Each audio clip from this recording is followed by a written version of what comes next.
이번에는 미국 현지 연결해 주요 이슈 체크합니다. 윤함섭 매일경제신문 뉴욕 특파원 연결합니다. 안녕하세요. 네, 안녕하세요.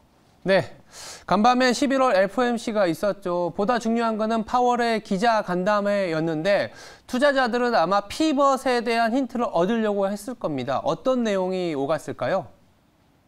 네, 최근 증시가 랠리를 보이는 이유도 바로 12월 기준금리 인상폭의 축소, 즉 피봇에 대한 기대감이 컸는데요.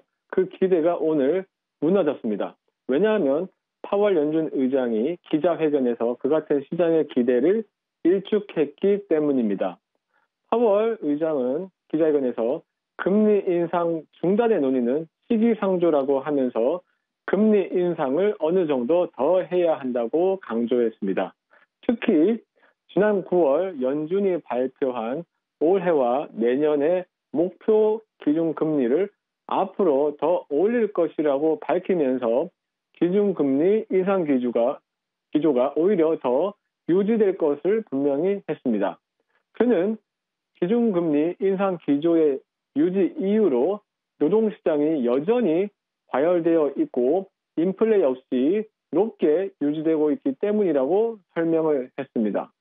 파월 의장은 이어 인플레를 목표 수준인 2% 수준으로 낮추기 위해서 모든 수단을 동원할 것임을 다시 한번 설명을 했습니다.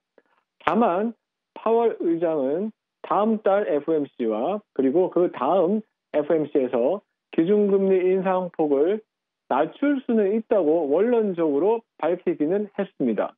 그러나 파월 의장은 지금으로서는 아무것도 결정되어 있지 않으며 매번 회의 때마다 경제 지표 등을 기반으로 해서 기준금리를 결정할 것이라고 말했습니다. 아울러 경기 전망과 관련해서는 경제가 연착륙할 가능성이 줄어들었다고 전망했습니다. 즉 경기 침체, 즉 경착륙의 가능성이 더 높아졌다는 것을 말을 한 건데요. 그 이유는 인플레, 즉 물가 상승이 아직 진정되고 있지 않기 때문이라고 설명을 했습니다.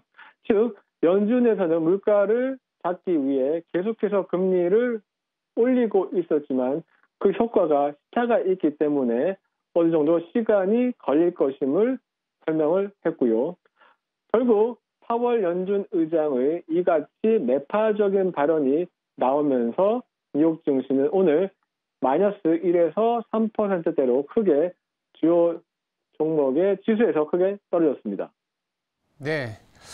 그렇다면 월가에서는 이번 FOMC 결과에 대한 분석, 그리고 향후 증시 전망은 어떻게 가져가고 있을까요? 네, 제가 방금 월가의 대표적인 투자 전문가로 알려진 윤재성 뉴욕생명 자산운용 최고 투자 책임자 겸 아시아태평양 회장님과 인터뷰를 했는데요. 윤 회장님께서는 우선 연준의 목표 금리가 파월 의장의 발언처럼 높아질 것으로 얘기를 했는데요. 구체적으로 내년 기준금리 수준이 4.75에서 5.2%가 될 것으로 전망했습니다. 연준이 지난 9월에 발표한 내년 기준금리 목표가 즉 상단입니다. 높은 때 수준인데요.